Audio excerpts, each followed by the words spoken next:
Hello, Sugo gamers out there. This is your boy Arc3, and I hope all of you are doing fantastic and amazing today. And for today, I would like to talk about or maybe discuss how you can farm efficiently all of the KOTOR characters in the game. Yes, you heard it right. All of the KOTOR characters, especially if you're going for Jedi Knight Revan, Darth Revan, Darth Malak, and of course the Sith trio. And if you're like going through the montage of battles right now, I would like to say that the Old Republic, Sith Empire, and other Old Republic tunes are in a weird spot in the game right now, simply because they don't lead you to any galactic legend, or there's a risk of getting some GP bloat if you're going after these characters first. If you're going to farm these characters right now or are planning to farm these characters in the near future, check this video and I will now show you the way on how to farm them all efficiently.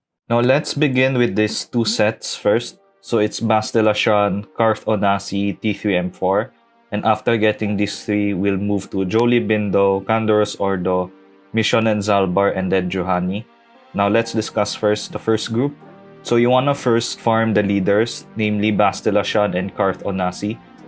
So for Bastilashan, she is a very good leader for the Jedi faction, especially if you're in the late early game or transitioning to the mid game, simply because of her leader initiative. So what does this do? If you put Bastilashan in the leader slot, so all Jedi allies gain 15% turn meter and 200% protection up, which by the way can't be dispelled. And all Jedi tank allies gain taunt for one turn, but what you really want here is the 150% tenacity and 35% more damage.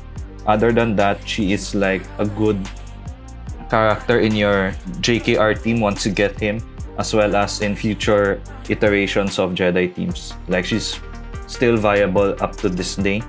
Now, after getting Bastilashan, you would go for Karth Onasi and T3M4. So why do you need to go for Karth Onasi? Simply because of his leader ability, and he is actually the leader for the Old Republic squad. By getting him, the Old Republic squad will have like 30% more potency, tenacity, and critical avoidance. But other than that, they will be able to recover 3% health and protection every time they attack out of turn, I believe. And this leader ability is important, especially in JAC, when you put this team in defense, because you want a team to regenerate health and protection while taking away banners from your opponent. So this is why you want to get him first. And by getting him first, you're already one character ahead in getting Darth Revan. And of course, his partner in this will be T3M4, which is actually a droid. He is also a requirement for JKR, but more than that, getting Karth Onasi and T3M4 will lead you to get Ebon Hawk, which is actually a ship requirement to get Dorados, and by getting Dorados, you'll lead to GL Ray. So this is why you wanna aim for these three characters first, simply because you wanna be efficient in terms of getting legendaries and at the same time going for a GL. Now, to wrap it all up will be the 5 tunes I mentioned earlier. So again, I'll repeat. So it's Jolie Bindo, Candoros Ordo, Mission and Zalbar, and Juhani. By finishing these 5 tunes, you will be able to start going for Jedi Knight Revan or collecting Jedi Knight Revan shards, but at the same time continuing your farm towards Darth Revan. And the most important character here is actually Jolie Bindo, simply because of his special ability that looks pretty bad. And what does this do? It revives all defeated Jedi allies at 80% health and grant those allies crit immunity for 5 turns. And just be careful, just a caveat when you're doing if you're new to this game or in the mid game and you're facing, let's say, Darth Revan or those characters or teams with death mark. So just be careful, because if you're not aware, characters defeated with death mark on them can't be revived. So that's like a counter to this ability. But I digress. That's like a big tidbit for you if you're unaware of that mechanic. So, but nevertheless, still go for Jolie, because she's a very important character for the Jedi faction team, especially under JKR lead, Luke lead, what else? Jedi Master Luke lead. So yeah, so that's Jolee. And of course, once you farm all of them, that will lead you to 2 squads already, namely your Old Republic squad, and as mentioned earlier, your squad that you need to get Jedi Knight Revan.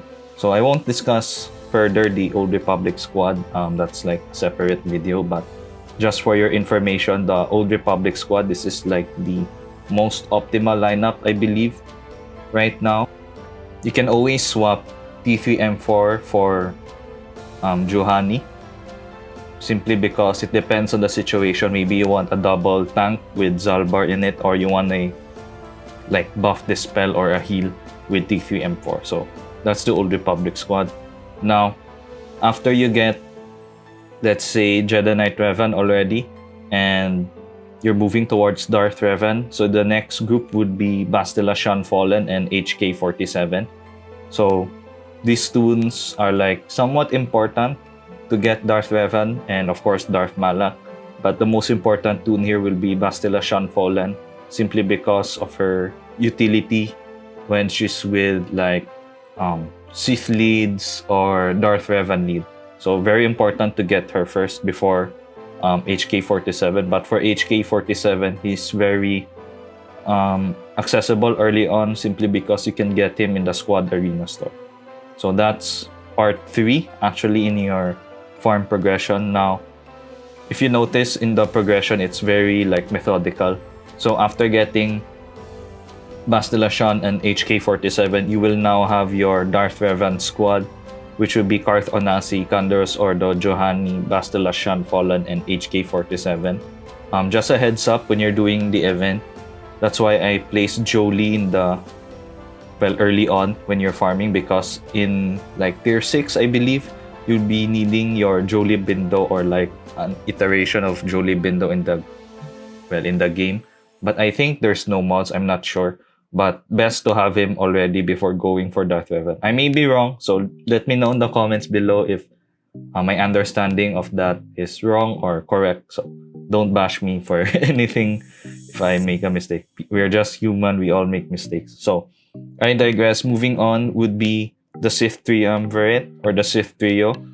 And this is like your back burner farm when you're going after like Darth Revan and Jedi Knight Revan, simply because Darth Traya is needed, or like you can get Darth Traya through, of course, the Sith Trio raid. And in order to like complete her team, you must have to farm Darth Nihilus and Darth Sion, which are in hard nodes, I believe. Yeah. So for Darth Nihilus, he is in dark side 9A, while for Darth Sion, I believe he's in light side 9A. So why do you want to get these 3? Well, as early maybe, or well, not as early as possible, but like as soon as possible, simply because the Sith Trio are like counters to Geonosians, Mon Mothma teams, and in some way a soft counter to Padme teams, simply because Traya has isolate, and by isolating like certain key characters, it will make your like team better, and it will make the opposing team weaker because you're fighting like a 4v5 scenario, similar to Thrawn, where he uses break to take out tunes like right off the bat. So it becomes a 4v5 scenario, and this is what isolate also does. And yeah, this is why I highly recommend getting Darth Traya as like your afterburner, like back burner farm. Sorry, not afterburner, back burner farm. And for those who are planning to get Darth Traya or in the process of getting Darth Traya, I believe there will be a sim in the future for the HSTR raid. So for those who are in the early to mid game, I highly encourage you to go through the process of finishing the Sith Triumvirate raid, simply because you can form teams actually there that can help you in JAC. So that's the Sith Trio and why they're like somewhat important to farm.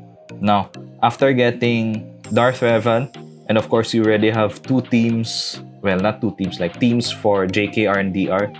Now you will go to Darth Malak, and Darth Malak is very like tricky to get or very interesting, simply because he's an epic confrontation character. And to get him, of course, this is like the dark path. Yeah, this is the dark path. So these are the toons that you'll be needing for dark path, and he also has a light path. So these are the toons right now that you will be needing.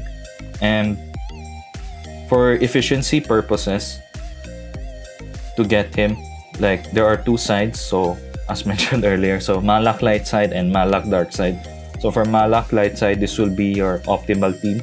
I won't go through the modding right now for this one because this is the more difficult event, but I believe there are a lot of videos discussing this already from Arnold's channel, AP Games channel, and I believe also in Cubs fans Hans channel. So go check them out if you haven't, like, or planning to get Malak, because those guides will help you get him. And I suggest going first the dark side path, simply because it's an easier how do I say this? Easier event to accomplish versus the light side. So the light side has something to do with modding, while the dark side is very straightforward. So I highly encourage you to do first the dark side before the light side. And the team for this will be Darth Revan, Bastila Shan, HK47, Candoros Ordo, and Karth Onasi. Now, the last phase would be very tricky, simply because once you've gotten, let's say, all of the legendaries, what's left is now the other toons, I say. Well, very lightly the other toons, because in this category, they're like spread out in different factions in the games, such as Sith or unaligned Force user. But the important toons to get here in the other toons group will be Sith Marauder and Sith Empire Trooper. Simply because for Sith Marauder, you'll be needing him for your DR team, as well as he is a requirement for Sith Eternal Emperor. And of course, Sith Empire Trooper is needed as well for your DR teams. Sith Assassin and Visas Mar could be optional for you, but just so you know, Sith Assassin has a ship. So maybe if you're like lacking ships and you need more, let's say, ships for your fleet, then of course go for Sith Assassin and farm up her ship. But for Visas Mar, unfortunately, we still don't have a proper home for her. But maybe like to your crafting potential, you can like farm her up already and then maybe test her out in certain teams in the future. So that's Visas Mar. And by the way, oops, I put that so fast. But she is an unaligned Force user light side, so maybe, just maybe, if we have like a legendary that is also unaligned Force user, or a GL that is again an unaligned Force user, there may be some uses for Visas Mar. But for now, she's like the very last or towards the end of your farm, so not a very high priority farm. So just to summarize everything that has been said, at the end of your like farming journey for the KOTOR toons, this will be like the teams you can form for GAC, maybe Conquest. So bonus tip for you guys. So if you want to go old school DR team, it will be Darth Revan, Darth Malak, Bastila Shan Fallen, HK47, and Sith Empire Trooper. If you want to go more meta, this will be the DR team that you'll be forming. So it's almost the same as the old school, but you'll be replacing HK47 with Sith Marauder, simply because of his like damage utility that he brings to the team. And before, we used to be placing HK47 to counter Jedi teams, but since that's no longer the meta right now, and maybe like there are niche scenarios where you can put HK47 instead of Sith Marauder, but more often than not, Sith Marauder is now like the better piece to this team. Last but not the least would be your Jedi Knight Revan team. So of course, Jedi Knight Revan lead, Bastila Shan, Jolie Bindo, and I leave the last two slots open for you to fill out. This can be like JKL or any other like Jedi that can fit here in his like leadership ability. There are a lot of combinations out there, so check out other content creators, farming guides, and team compositions for that. Or you can visit swgoh.gg for the most optimal team. So yeah, this is the farming guide for getting all of the KOTOR tunes efficiently. I hope you learned something new today, and I hope this is very informative for you guys, especially if you're going for the KOTOR faction as a whole, or like I put it that lightly, but the KOTOR tunes as a whole. That's much better. So if you learned something new today, and if you enjoyed this video, please subscribe as that will help the channel grow. And as always, may the force be with you, and have a great day, everyone.